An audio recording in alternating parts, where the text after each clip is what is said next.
Hello, everybody. Today I had the best conversation with Amanda Kahn, who is a PhD in marine ecology and a professor and researcher at Moss Landing Marine Laboratories in California. Amanda specializes in deep sea sponges and habitats, which I fully got to geek out about.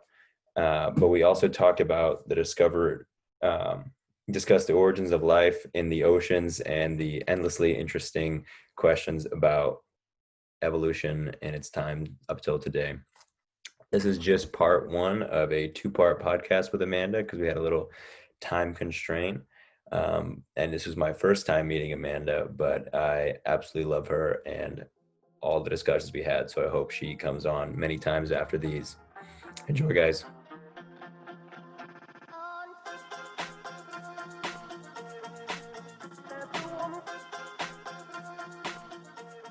Is that a picture from your research that you guys took? It is, yeah. So this is Pinealasma. It's a deep sea That's awesome. sponge whose skeleton is made out of glass. So they're Oh, called wow. glass sponges. And yeah, they are so cool. They feel like rice crackers.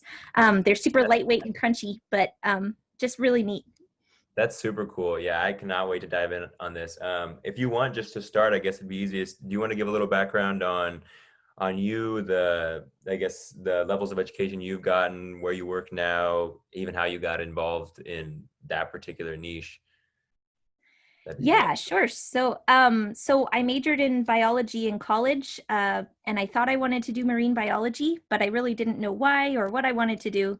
And I kind of explored around and tried different fields. I tried botany, but it turns out I have the opposite of a green thumb, and I kill every plant I tried to grow. So that was no good. It's the same. Yeah. And then I tried biomedical research, and that was fine. And then a professor at my undergrad university convinced me to go down to this marine lab, which was having an open house, and just check it out. So I went down there and I breathed on a scuba regulator for the first time, and I was just blown away. Suddenly, all those dreams of being able to breathe underwater were possible.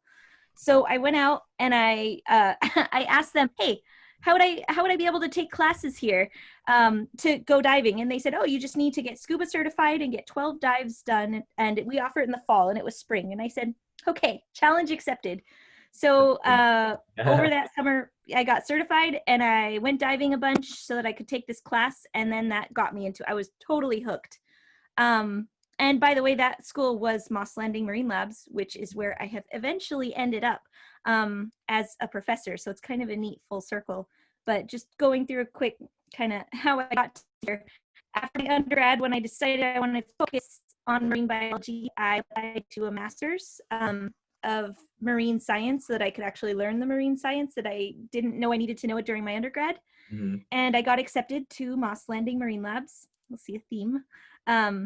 And I studied sponges, which kind of came about accidentally, but I knew a little bit about them, so then it became easier to know a little bit more.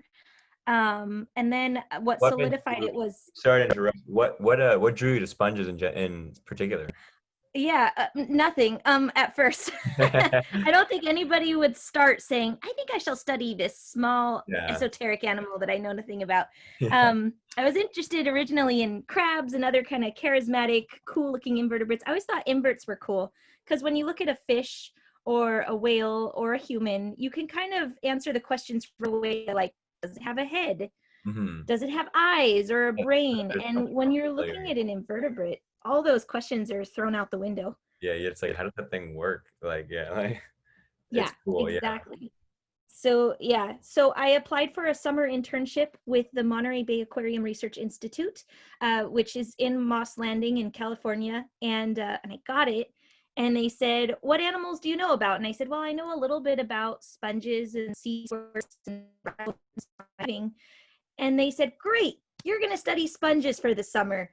Here you go. Here's a project." And I got started doing it. And by the end of that summer, I had read a bunch of the scientific literature, and we don't know a lot about sponges. They're sort of an unexplored frontier. And I should say there are people who are working hard studying them, but there's a lot to discover. So then I was hooked, and that's how sponges came about.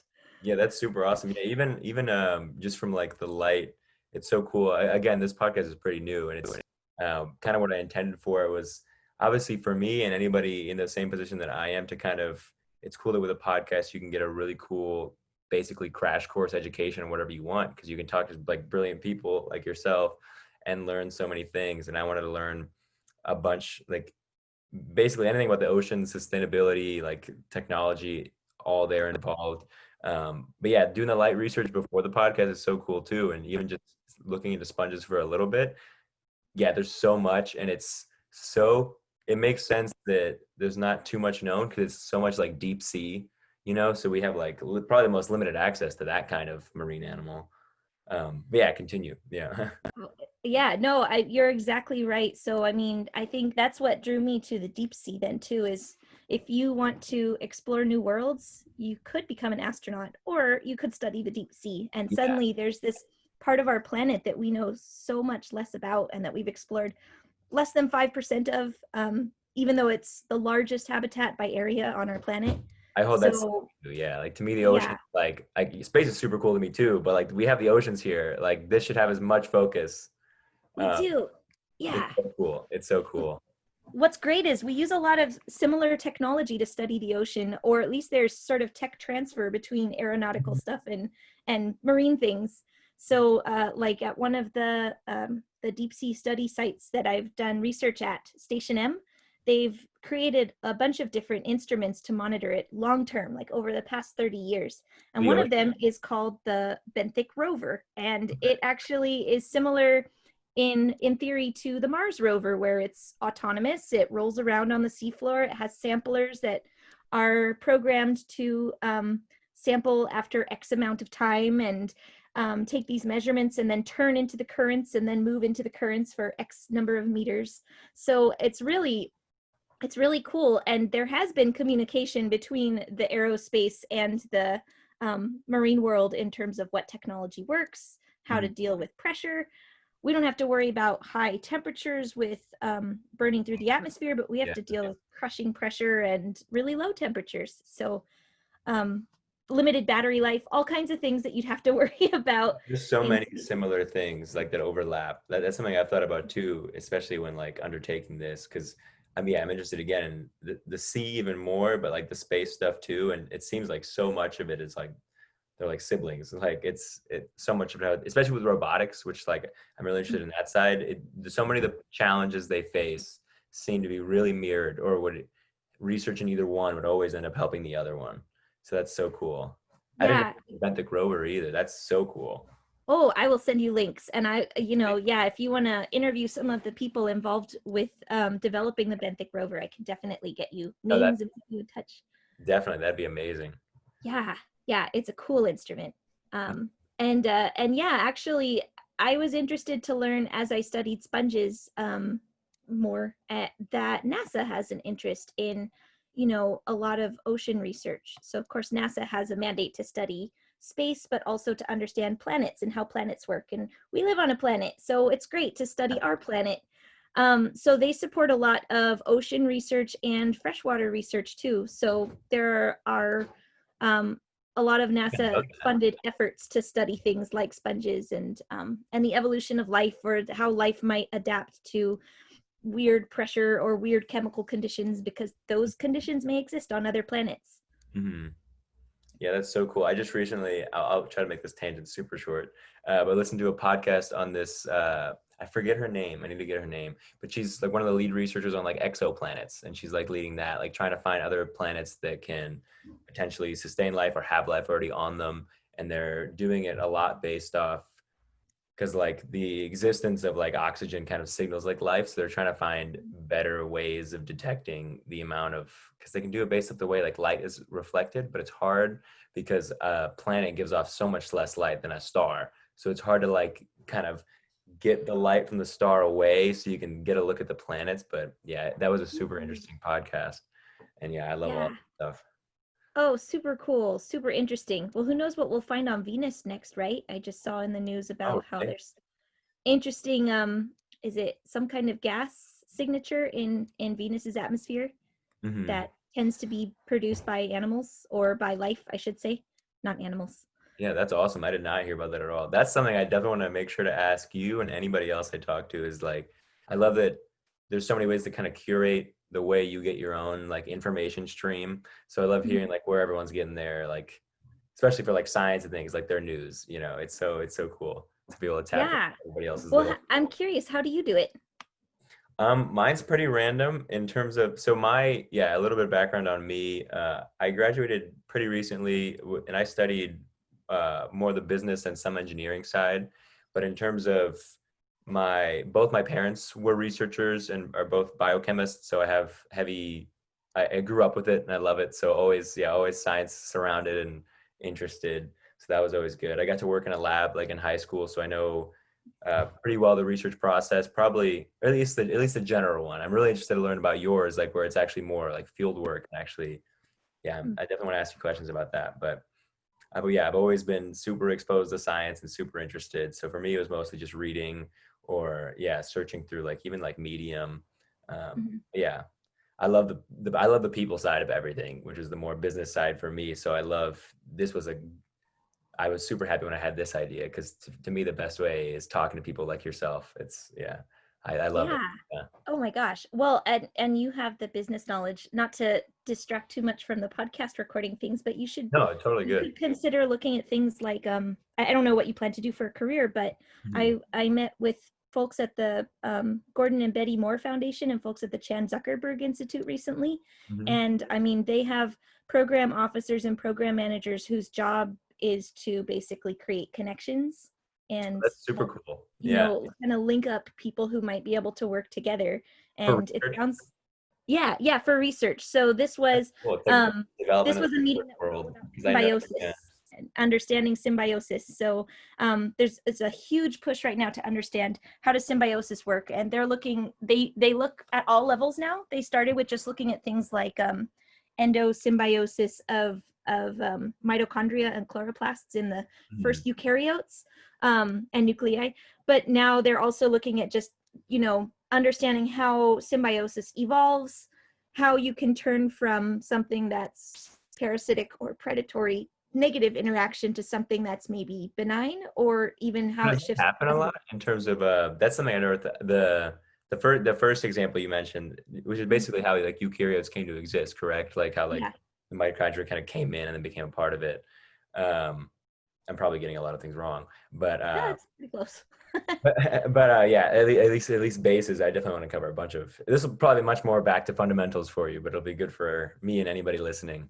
Um, what was I saying? But yeah, for the second thing, that's cool that I never even thought about relationships that could have existed through evolution where they started as parasitic or negative and then they turned into a more symbiotic one. Because Yeah, I feel like most people don't think about that, and that's cool to know that it can happen. it's interesting to think about because with survival of the fittest, it really matters that your population does best. Mhm. So, so it's almost like a if one species starts to find benefit out of the presence of another, like say corals having some association with the dinoflagellates that help them photosynthesize, well, that photosynthesize for them, um, it it's hard to know which one came first in terms of which of those two groups got a benefit from being around the other. Did the dinoflagellate invade the coral? Was the coral benefiting or even hurt by it? Did they co-evolve together toward this trajectory? So it's kind of neat to think that Yeah, that's we real. don't know how these came about or how tenuous they are, because you could tip the balance very quickly from a symbiotic relationship to a That's a parasitic one. parasitic one. Yeah. Wow. Yeah. I never think about that. It really is such a delicate balance, and then Hmm. a lot of the symbiotic ones could have definitely started with that imbalance of being more parasitic to one side. Yeah. Super And it's interesting. even hard to recognize if something is symbiotic or not. So in sponges, a lot of sponges are just sponge, and then other ones are sponge plus this whole smorgasbord of bacteria and microbes living inside of their tissue. We call those HMA, or high microbial abundance sponges. And we think that there's some nice association, maybe, but maybe not. One person, Tom Humphreys in the 70s, said, what if it's just a low grade infection that's barely kept under control? And that's what the sponge deals with. Hmm. So while it's possible that sponges may benefit they also may be hurt, or Yeah, they may might not be be. They might just be by it. just making it and just happen. Yeah, so it's really hard to kind of parse that out. And I actually was involved in a study where we looked at that for one high microbial abundance sponge. And for that one, we studied its feeding, and I could tell you kind of how we go through that process. Mhm. But through that, we found that in addition to doing the sort of modes of feeding that animals can do, where they eat particles like bacteria, it was also able to eat dissolved nutrients from the water, dissolved carbon. So things like sugars or amino acids that are just dissolved in the soup of the water. And Mhm. that's a much more bacterial or microbial type of pathway of nutrition. Mhm. So we suspected that the microbes were helping to take up all of that dissolved carbon. And then we wanted to know, like, are they transferring the nutrients to the host? Is there any transfer to the Yeah. sponge? And what we found is that inside of the sponge tissue, we saw sponge cells eating the bacteria. So if anything, the sponge maybe is farming bacteria in it Mhm. and then eating them, Because they can like which, break it down further than it can digest the bacteria. Yeah, yeah, that's yeah. super cool. So Yeah. it's cool. It's like the bacteria are benefiting for a while and then they get eaten. But maybe it's still better for their populations overall. So, oh, it's so cool. No, that's super cool. Yeah, I could geek out on this all day. I love this. Me Uh, too. so no, yeah, it's so interesting to me. That's why I honestly had like I probably started a couple weeks ago with these podcasts, and as soon as the first one, I was like, I would happily do this like every day, half the day. Like it's just the discussions are so cool. Um, but back to what you just were just saying. So, if you could go into a little further, just like you mentioned about how you guys did study that in the lab. Did for that particular one, did you kind of just keep the bacteria levels at certain bays, like certain kind of amounts in the sponge per volume of sponge, and see like if the different levels, like, oh, does the sponge, is it healthier at this level of bacteria or healthier at this one, or yeah, I don't know that I don't know if that's a good lead, but if you could go into Yeah, that. it's a great we wish we could. We have tried doing things like giving sponges antibiotics Hmm. to control the bacteria levels inside of them, but the sponge doesn't usually survive that. So, Oh, okay. Yeah, I didn't even think about so that. It might be hard to control the levels of bacteria in there. Whoops. these are sponges that are, oh, it looks like our connection may have gotten a little wonky. I got you back. Yeah. Dummy. Okay. Yeah. For a So second for these, too. no worries. So for the sponges that we studied, this was Geodia barretti, which is a deep sea sponge that's found all across the North Atlantic. Hmm. They're pretty cool sponges. They are massive, like the size of a volleyball. They look like a volleyball, but they feel like a volleyball filled with sand. They're like super dense and heavy. Okay, volleyballs are not heavy, sorry, but sand is heavy. Yeah. So yeah, these big volleyballs of a sponge, and they litter the seafloor to the point that Norwegians call them oster, which means cheese bottoms. And that's because when they look at the seafloor with sonar, they see all these Swiss cheese-like holes across the Yeah. seafloor from the sponges. So these oster beds full of Geodia barretti are pretty abundant. So we wanted to know what they do to the water around them in the deep sea and where they get their food in the deep sea. So we collected them with a remotely operated vehicle, which is an underwater remote controlled robot. So cool. And brought them up to a research station at in Norway, at a small field station called the Havforskningsinstituttet, which is the Fisheries Research Center of Norway's Institute of Marine Research. And so we kept them in flowing seawater there and waited until the sponges were happy again, which it takes a long time for a sponge to get happy and acclimated, and it So how can you stays. tell? Oh, it's hard. At first, I could only tell by the sniff test, which was basically to see if Okay. it smelled like it was dying. But we know better now. So you look at whether they're pumping, and you can do that by just putting like a non-toxic bright dye in the water and seeing whether that dye is circulated past the sort of chimney opening of the sponge called the osculum. So if they're pumping, you'll see a stream of water coming out of the osculum. Okay. Um, And if it's yeah, functioning and doing the pumping correctly, then does that mean it's automatic? Like there's nothing, if it's doing that, it's good. Like that equals good. Is there an ever it's situation where it's doing that, but it's not good? that we've seen. Yeah. So when they're unhappy, they just stop and they hunker down. So I've had some interesting discoveries of sponge behavior that are related to unhappy sponges and how and when they decide to stop. Some of them are published, some of them are not. The one that I really wish I could investigate, but I need to figure out how to pitch this, is with Geodia. I was waiting for one sponge to get happy so I could start doing our sampling. And finally at like 10 o'clock at night, the sponge had started pumping and we could see, I should say, we use the dye. We also sometimes use flow sensors that then like we can put the flow sensor there. So we have a more constant tab on how it's doing. So the flow sensor was showing it was happily pumping, and it was 10 at night. And I said, okay, I'm just going to do it. I need to get these samples. So I turned on some music to keep myself awake, and I got ready to get started. And I watched as the sponge just stopped pumping. And I was like, what changed? Oh my gosh. And I realized that sponges don't like Green Day. I don't know. Oh, It didn't like the feeling of yeah, the the heat vibrations. water. I love Green Day, by the way. But Baby yeah, band. I love Green Day. That's so cool. Yeah, I wouldn't have even thought like because the vibrations totally could, that makes sense that they could definitely affect it. Especially Exactly. when it's in a new environment like that, and it's already so sensitive to stuff. Yeah. Although I will say here's a twist that gets thrown in. They are sensitive, but they don't have a nervous system. So Okay. how they and how they like if we react to something, usually we'll feel a touch and that will trigger our nerves to fire and send off a whole response up to the brain, back down to tell the muscle to move or whatever. With sponges, they don't have nerves, so it's actually surprisingly surprising that they can respond to anything quickly, because how do they do that when they don't have this fast communication system? Yeah, isn't that one of the big mysteries about that whole like sub? That's one thing I definitely next I want to dive into, just like the taxonomy, like like different groups like benthic versus pelagic and versus, because I definitely am not super clear on them. I did a little search, so I know Yeah. that sponges are benthic. Mhm. But yeah, continue with the about kind of how what we know currently about the way they communicate their cells Yeah. have a nervous system. Um, yeah. So what we know so far is they don't have nerves, but they do still have cell to cell communication. Mhm.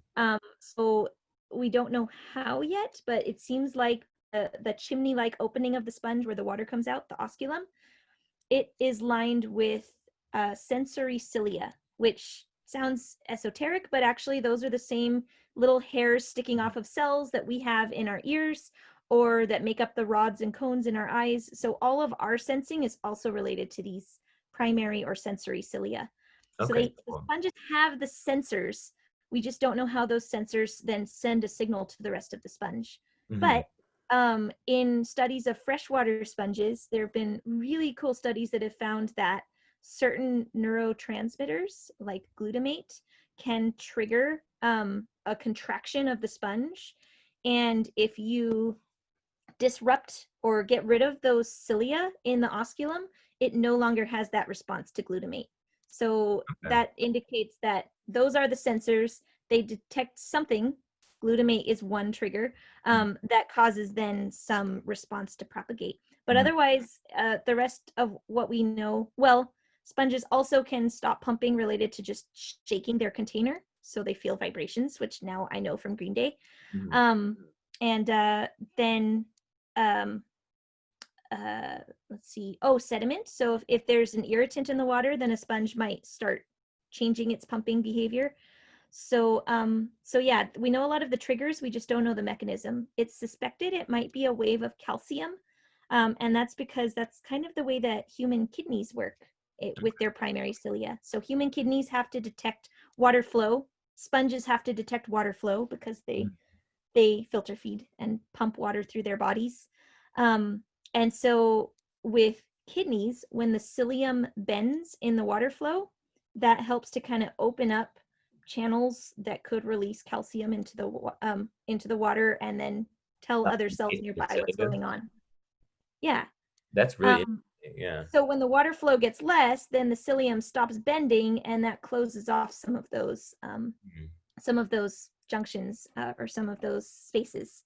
So then there's less signals. So it's not maybe that's happening, and then there's calcium that's being released, and other cells are saying, "Hey, there's calcium." send the word. And it's basically a game of telephone where one cell tells the next cell what's going on.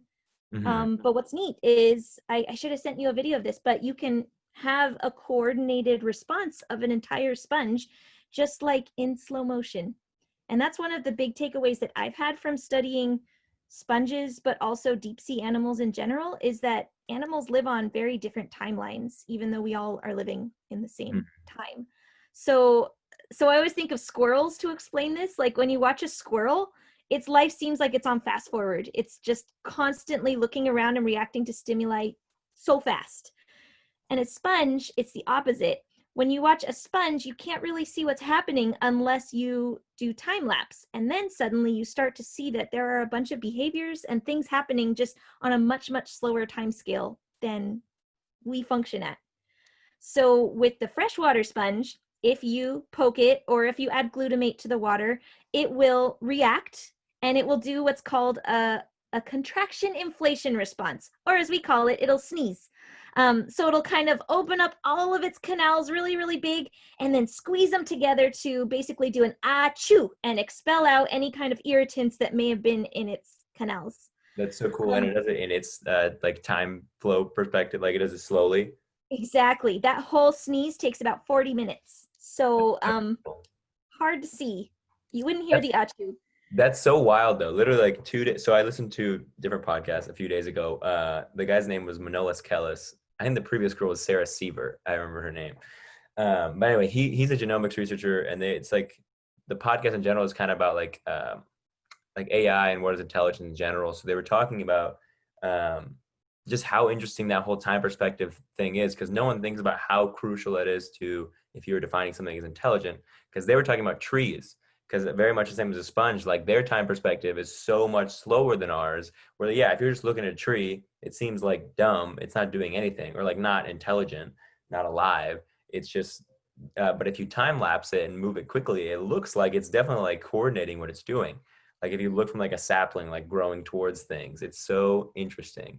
And he was It's saying, so, like, if you were a tree, it's like every day when you wake up, it's like a year later, like it's like they just go slow. And like yeah. Lord of the Rings and the Ents. But but yeah, it's so crazy thinking about like the time perspective, that like how much that has to do with how any form of life really works. And Yeah, yeah, you can exactly. extrapolate that to even more, like, is a planet alive? Like maybe it's just like the biggest time scale, like 1,000-year jump, or like you can make really cool esoteric arguments in that way. Uh, Totally. Yeah, the philosophical stuff that it brings up is pretty neat. yeah, it's so cool. Yeah. That's the guy that I would recommend. His name is, I'll send you him, but his name is Manolis Kellis.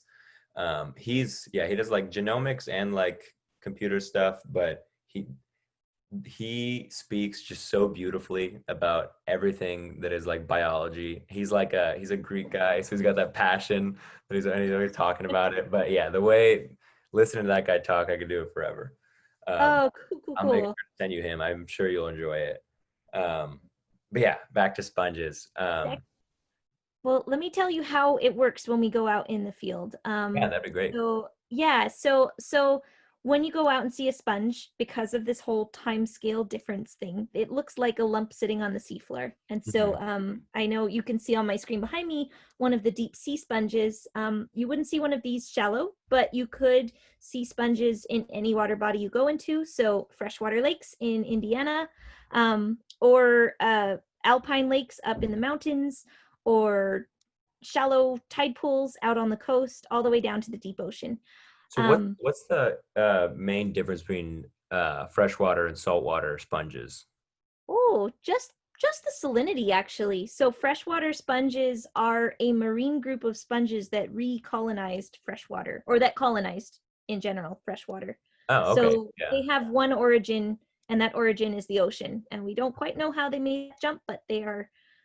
are related. It's just they figured out how to handle the osmotic balance that they need to be able to live Yeah. in no So just salt. yeah, one of them figured out how to do it, and they spread from there. Oh But they yeah. function in pretty much the same ways. They can just handle the saltlessness.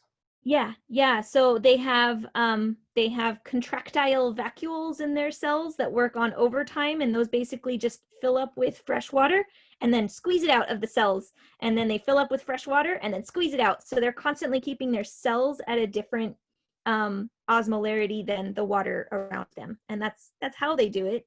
And what But is in terms of osmolarity?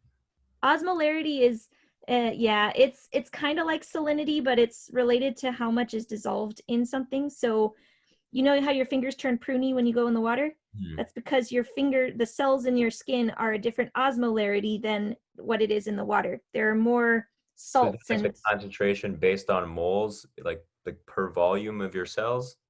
yeah, Is that yeah. kind of So like you're basically more salty than the water around you when you're in a swimming pool. And okay. so that means that there is always this kind of move to reach equilibrium. And that means that your cells are going to constantly have water coming in to try to make a balanced concentration within your cells to what it is outside. If Hmm. instead you were in a very salty place, it would draw water out of your cells because you'd have more water in you than the concentration of stuff that's outside of you. So Gotcha. osmolarity kind of is a way to tell whether you are the same salinity or kind of whether you'll lose water or gain water um, in a habitat.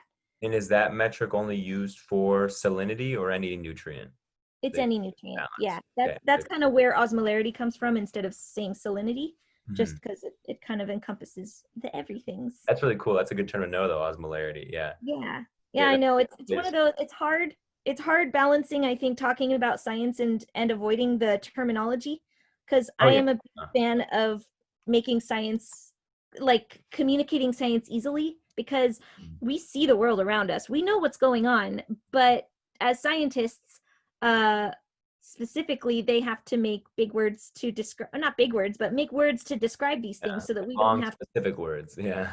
yeah. And that jargon I find really inaccessible. So I try to avoid it. Mhm. Um, No, but you're doing, osmolarity is a tough one. I think, a very great job. Like in explaining a lot of these things. And again, I know I have some background in it, so I'm glad I can follow. But just in general, you haven't used any.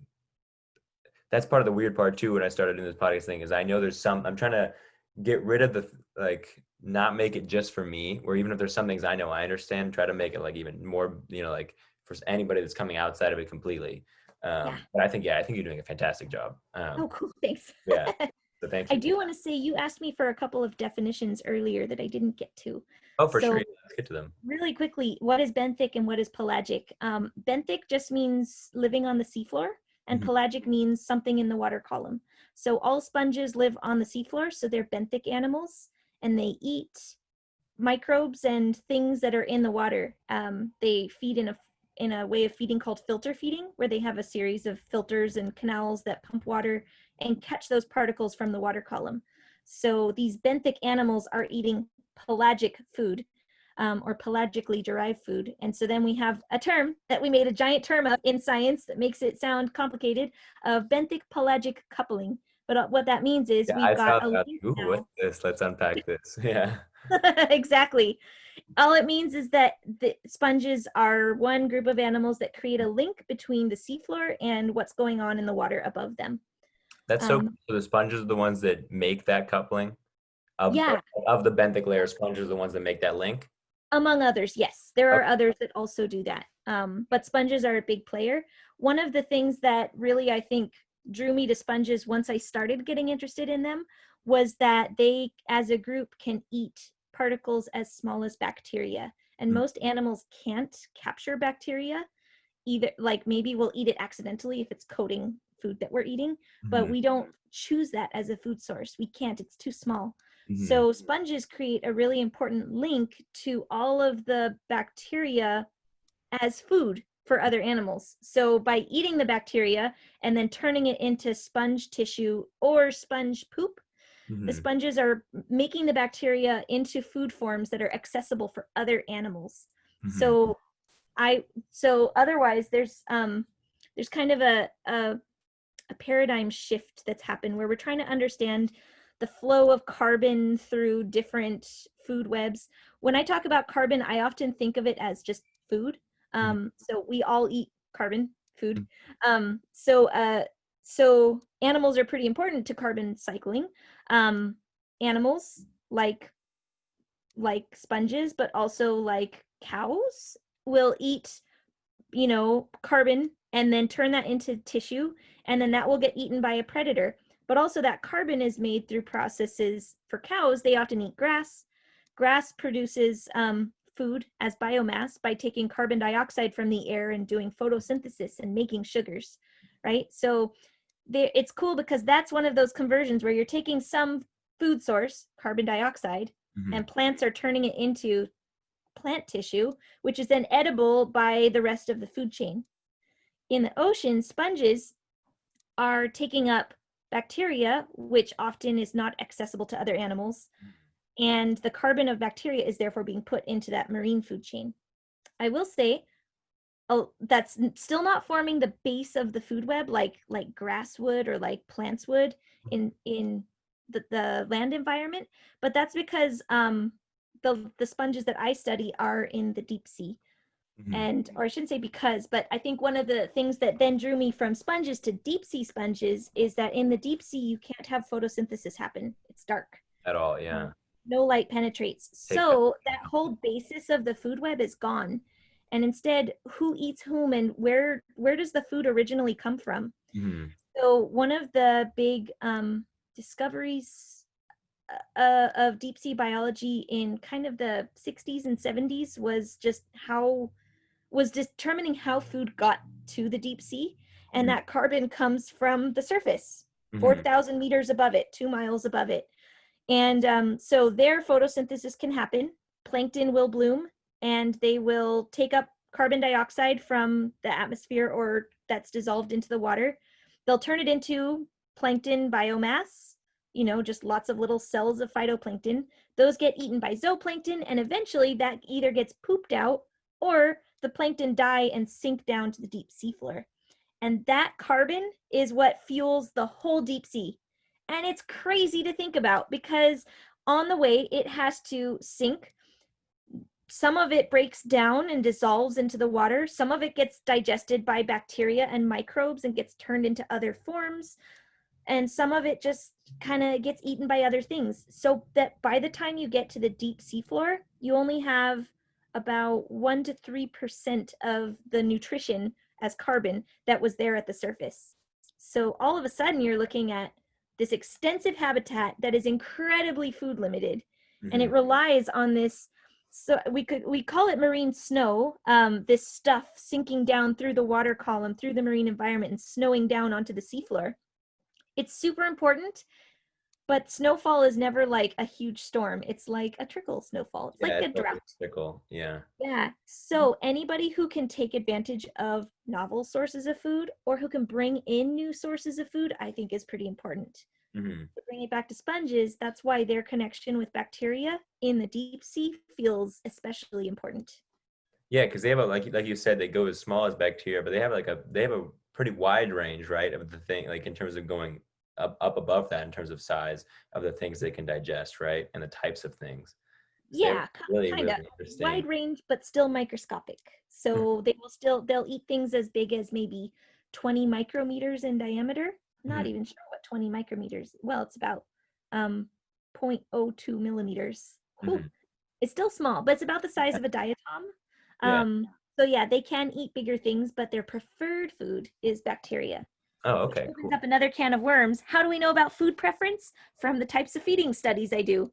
That's interesting. So with that, we can look at what sponges are doing to the water around them. So to study feeding, we put water samplers both in the water near a sponge to get kind of the control or the ambient water conditions. Does suspension feeding, is that a totally separate thing? Because I looked into that too, because because that's water surface, right? Like that only has to do with along the surface of water is suspension feeding? Oh, no, but suspension feeding does relate to filter feeding. It's sort of like if you had a Venn diagram, suspension feeders are a broad circle and then filter feeders are a subcircle within that. Okay, cool. Yeah, so all of them feed on particles that are suspended in the water. Okay, or they take so I guess particles surface from space. Yeah. suspension. Yeah, I think you're thinking of skim feeding when you said related to the surface. So things like bowhead whales, those will go and kind of skim right at the surface, or phalaropes, birds that feed right on that surface layer. Mm-hmm.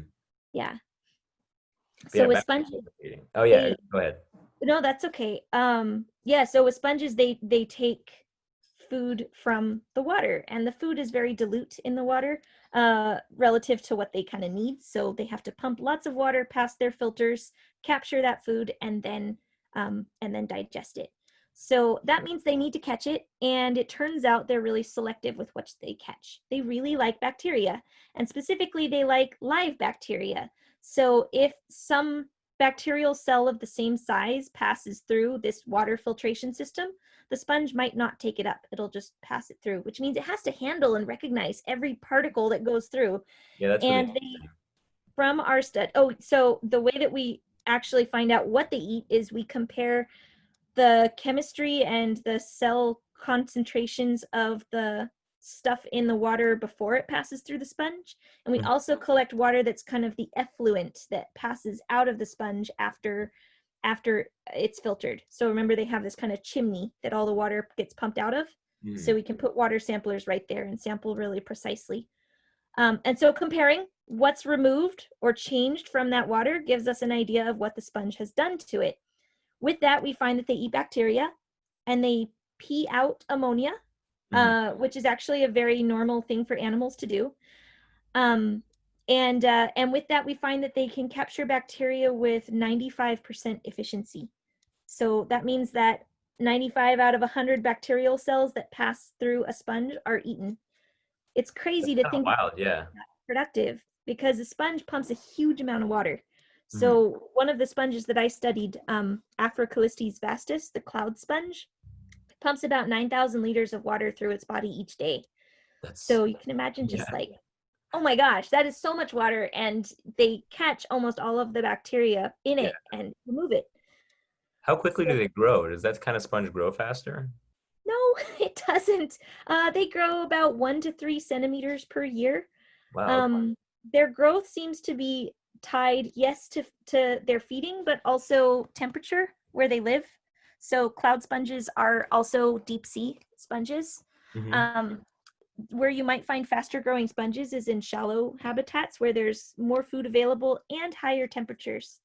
So all invertebrates are not thermoregulators, they're thermoconformers. We use the term poikilotherm for that, but essentially it just means that when the temperature is colder, their metabolic rate slows down. It's kind of the same as snakes or reptiles, like almost like being cold-blooded if they had blood.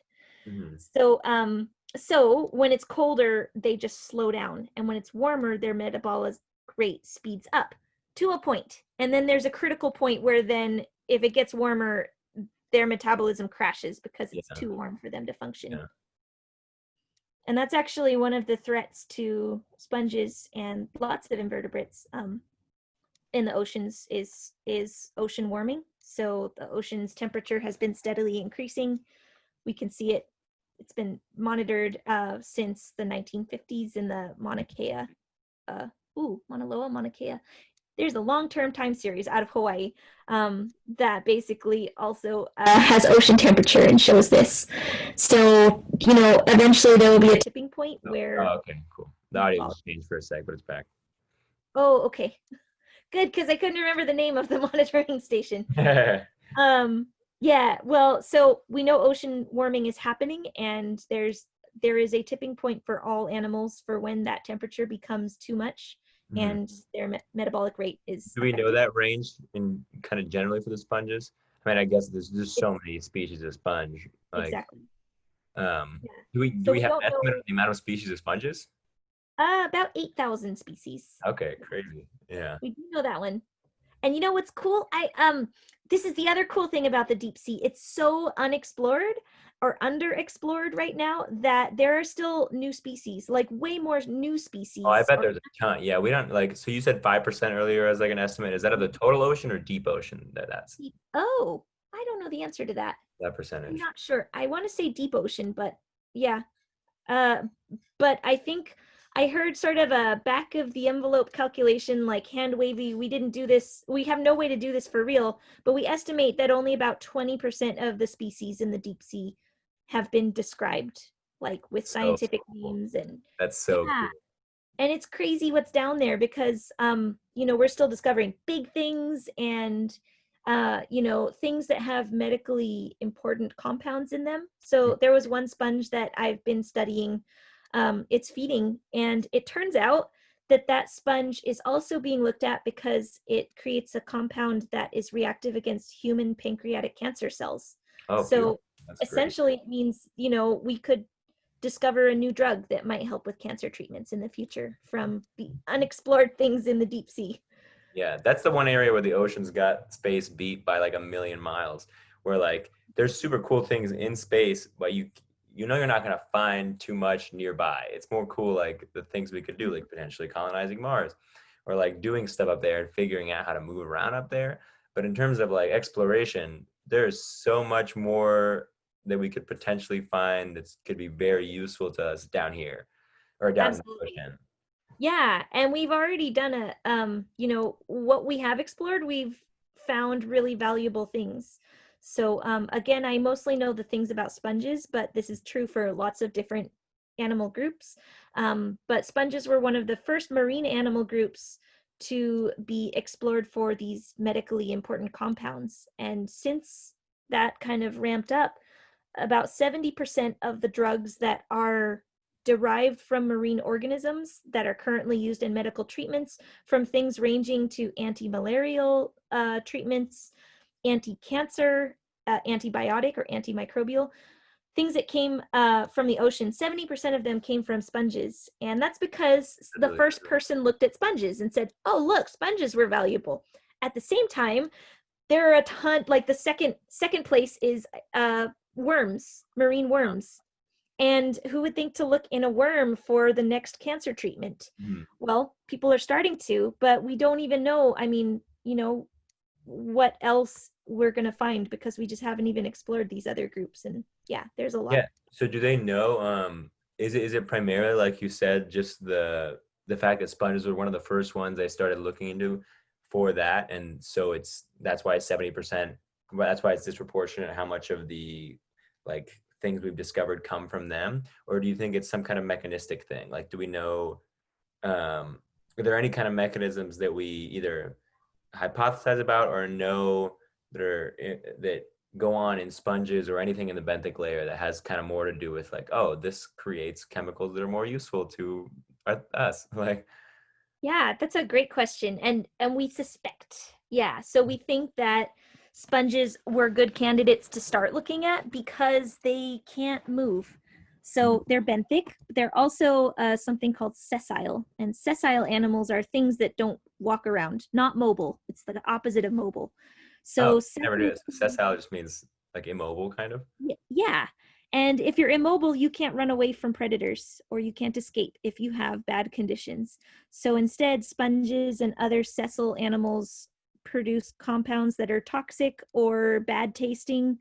They're called secondary metabolites. And those secondary metabolites are things to help deter predators from trying to eat them since they can't run away.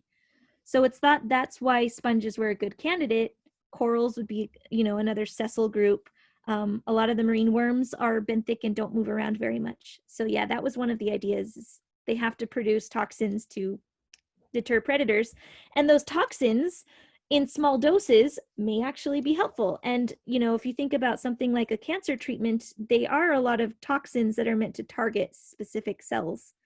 Um, They're finding a lot. That's super interesting. This is an area I kind of um, heard about recently too, just in terms of would plants be considered sessile then too?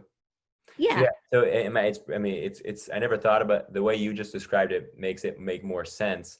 But the researcher I was listening to, she does a bunch of things, just kind of with like longevity in general and just like health span and a bunch of like health and nutrition kind of based things.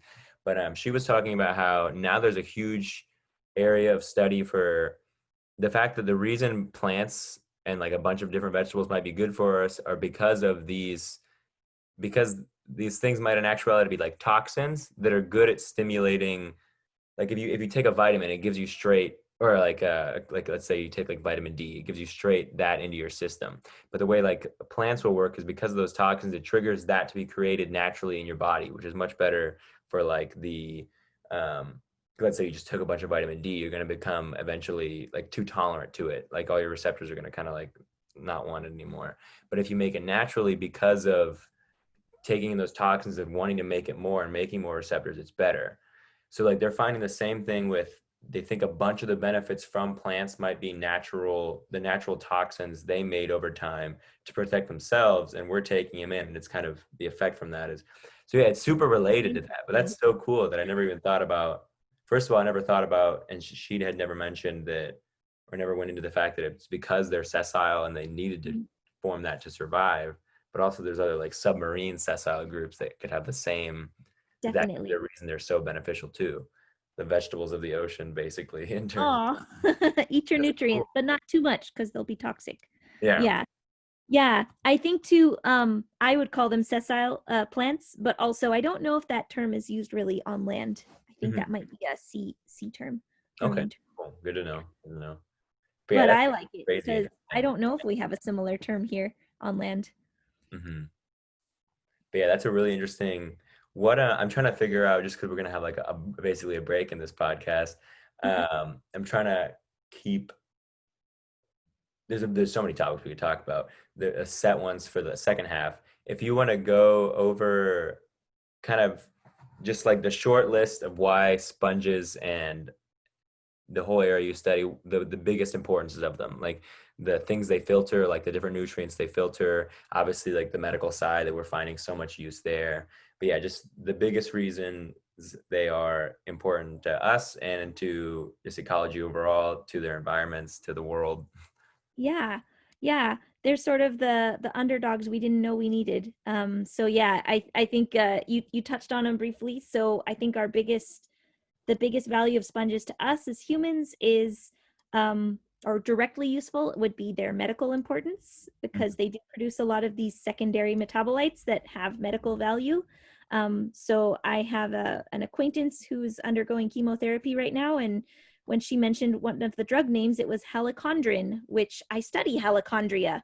This was derived from the sponge that I study. So there's a lot of Beautiful. untapped potential as well in sponges. And the other cool human thing, just to touch on, is that they make their skeletons out of minerals from the water, including glass. And some sponges, glass skeletal fibers are long and can conduct light just like fiber optic cables can. So there's some work going into looking at how to copy how sponges do it because they make these light conducting fibers with less nasty chemicals and heat. They just use seawater and ambient temperatures. Mhm. And those fibers they make are less brittle than the ones that we produce. So I think we can learn a lot from That's just super understanding cool. how they work. Yeah.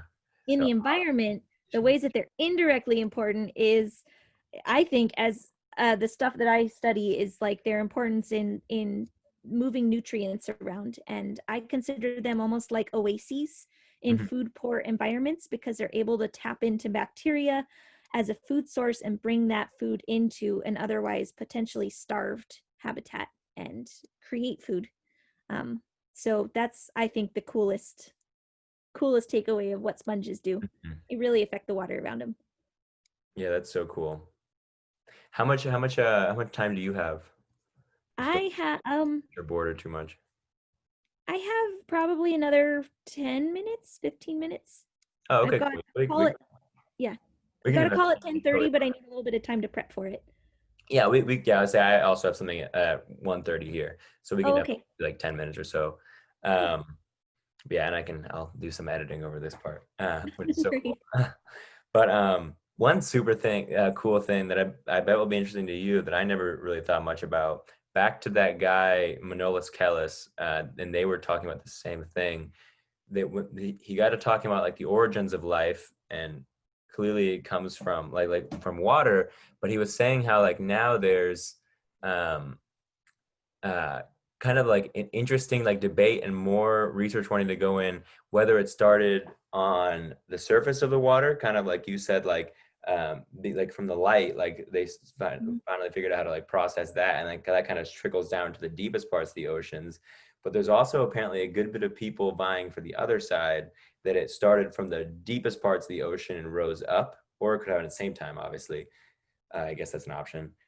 But from like the fissures at like the bottom of the ocean, from like when like, especially because yeah, the further back when the Earth is like more in formation, there was like more of those fissures, so there's more like thermal heat coming up, and that could have been like source of organisms from the bottom parts of the ocean that somehow rose up, and maybe those things led to the things that could process light.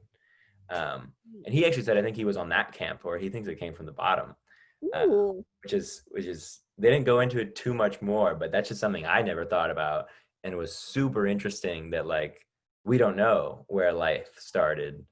I Um, was really glad you weren't going to ask me what the answer was to that, because I was going to say, yeah, we no, don't know. yeah, definitely. Yeah, it's such a cool debate. Mhm, And I know, we have so many questions about how life evolved, when it did, what it looked like. So I know I've spent more time thinking not so much about how the first life came about, but about how animals started to diversify. And mhm. maybe that requires defining, what do we mean when we say animal? It's Yeah, these funny are to the think coolest we questions. I love, like, we're gonna get into a bunch of the fun philosophical stuff. Uh, Soon, yeah, where yeah. just like defining all these things is so much harder than it seems, like unpacking these, even like that's why I love that one podcast, because they always just go back to like intelligence and consciousness, but like even just like what is life, like what is like cellular life or non, it doesn't have to be cellular, or obviously it doesn't have to be cellular. But yeah, go back to what you were saying, Yeah. just No, it's okay. No, you're right. What is life is actually also a hard question to answer. yeah, And then you get into these weird exceptions like, viruses, which don't fit with all of our definitions of what exactly. we would otherwise say life is. But yeah, for animals specifically, we kind of need to set a boundary of what is an animal. And an animal is a multicellular heterotrophic living thing, organism. So heterotrophic means they can't make their own nutrition, unlike a plant or something Okay. like a phytoplankton.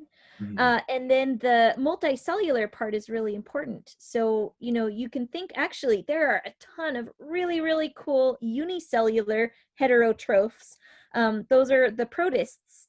And protists are amazing. They can, like, you should definitely talk to someone about protists. I am not that person, but I'm Is sort that of a separate fan from of the, protozoa? yeah, same as protozoa. Okay. Yep. And they're single celled, but they will do things that impress you and amaze you. But being multicellular is a hallmark of becoming an animal. And how did that transition go from being a unicellular protozoan to becoming a multicellular animal? Because animals are most closely related to the protozoa. Um, so to do that, you need to think back on how animals may have first evolved. What would have been the triggers or the cues that caused multicellularity to become beneficial? Mhm. Otherwise, you could just live as a single cell and go about and eat and reproduce and Yeah, that's a really fulfill interesting all of your question. Yeah, because there's needs. so many Yeah, single cellular ones that do like evolutionarily or like living wise more than fine. Like they're like, exactly. So there had to be some benefit to becoming multicellular, mhm, and there had to be a lot of complications to overcome to become multicellular.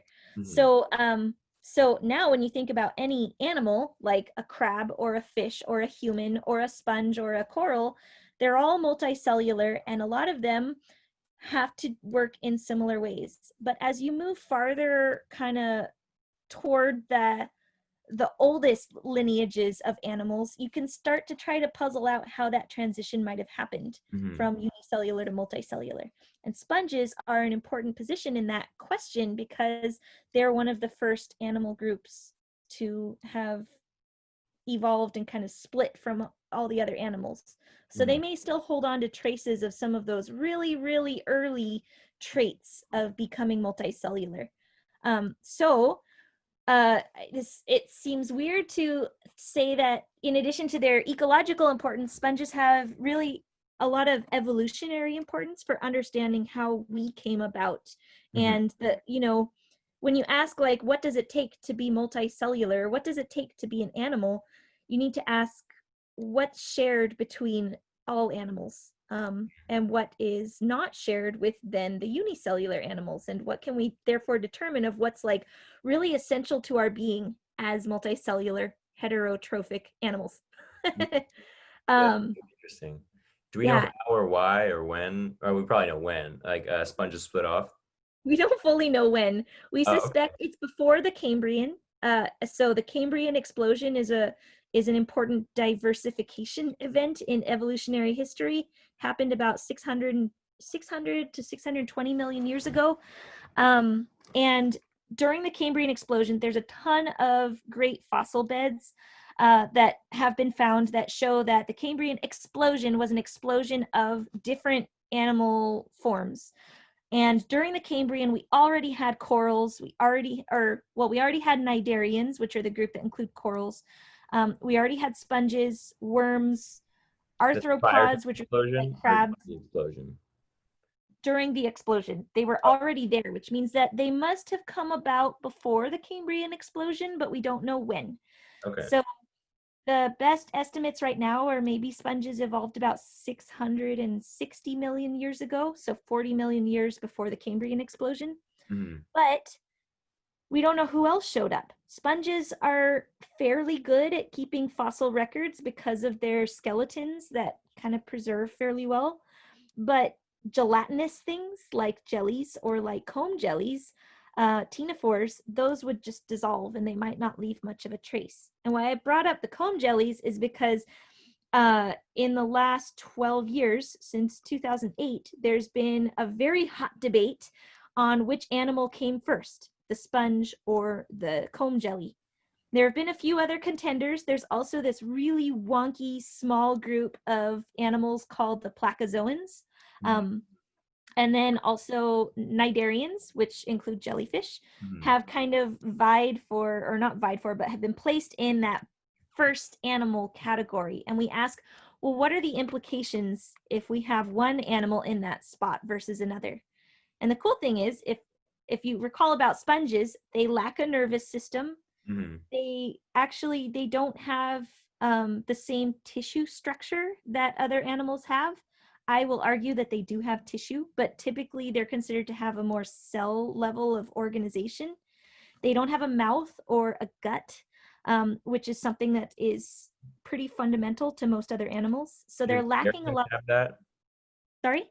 Do cnidarians like jellyfish have that? They do. Yep.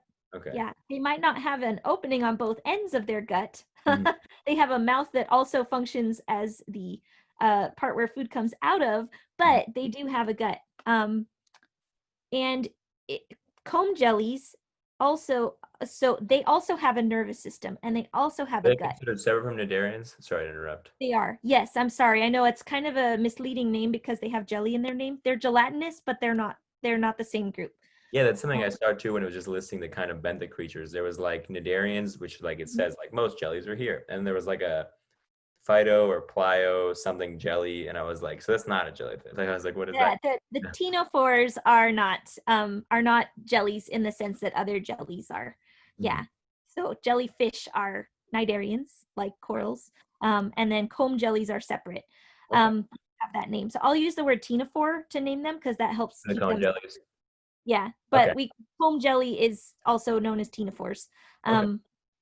Teen in I think Greek means comb, so ctenophores mean kind of comb rows. Oh. Um, Okay. yeah, so helps with the comb jelly name. Mhm.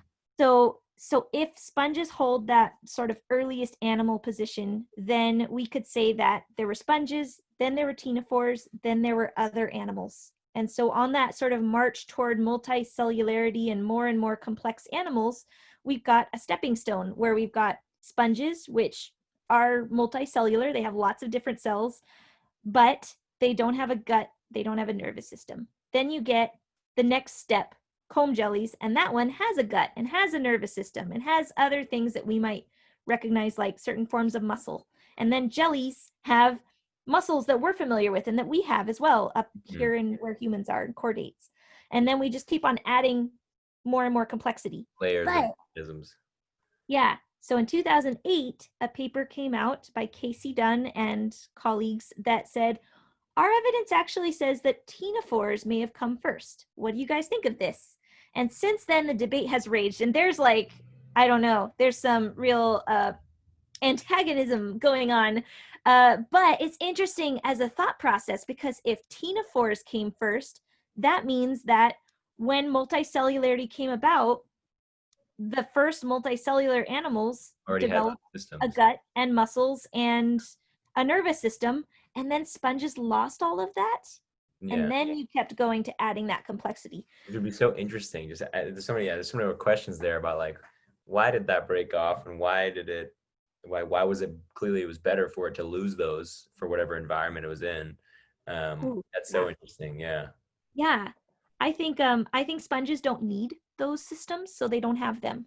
It doesn't look like they've lost them necessarily. Like, well, there are intriguing genes that show up when you look at the genomes of sponges that would seem to be neural genes, even though they don't have a nervous system. And that comes to do with how they communicate. It could be, or they could have had other functions before they became a nervous system. So what if, instead of creating the dendrites of a nerve that branch and kind of move out to different places, what if instead the gene that's responsible for making that branching was used to make the branching canals in a sponge? So it's interesting because it causes us to think in different ways about how life may have evolved and why. And there's more and more evidence on both sides of which animal came first. But with the comb jellies, it looks like, yes, they have a nervous system, but their nervous system is very different from our nervous systems and the nervous systems of other animals, starting from jellies onward. So it's possible that the nervous system evolved twice, or even more than twice. And then we have to say, whoa, that's a pretty complex system. What does that say about the importance of a nervous system, or the ease of adapting and kind of developing novel features? And so it's just, it's so cool to think about. Coolest things to me is that so many things could happen at the same times for different reasons and in different ways. And yeah, that's one of the most interesting things to me. I love that. Yeah. For me too. I love to nerd out about that stuff. Yeah, all day, every day. I could easily talk to you for hours every day. But I guess we had to call it a day because we both have stuff to do. But I literally cannot wait for tomorrow. And I just wanted to thank you again today, and then I'll thank you again tomorrow. But I'm having a great time. Yeah. Yeah. Thank you.